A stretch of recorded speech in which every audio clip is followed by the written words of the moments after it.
শেখ হাসিনা দেশে আসলে ফাঁসির মঞ্চে ঝুলবে বলে মন্তব্য করেছেন জাতীয় নাগরিক কমিটির প্রধান সংগঠক সার্জিস আলম। বুধবার কাকরাইলে উইলস লিটল ফ্লাওয়ার স্কুলে জুলাই গণঅভ্যুত্থান বিষয়ক প্রদর্শনী পরিদর্শন করতে গিয়ে এ মন্তব্য করেন তিনি। ফেব্রুয়ারিতে হরতালসহ 5 কর্মসূচি ঘোষণা করেছে আওয়ামী লীগ। এ নিয়ে প্রশ্ন তুলেছেন সার্জিস আলম। বলেন, এত মানুষ হত্যা করার পরও শেখ হাসিনা কিভাবে কর্মসূচি ঘোষণা করেন?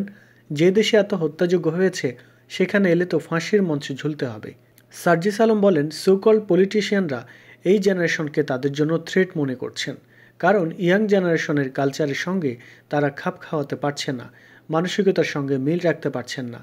তিনি বলেন, অভ্যুত্থানের পর চিন্তাভাবনার দিক থেকে একটা বড় জেনারেশন গ্যাপ দেখা যাচ্ছে। আমরা যেভাবে চাই সেভাবে তথাকথিত রাজনীতিবিদরা ভাবছেন না।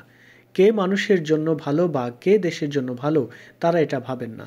তারা ভাবেন, যাকে বসাচ্ছি সে আমার ম্যান কিনা, যাকে বসাচ্ছি সে আমার স্বার্থ সার্ভ করবে কিনা।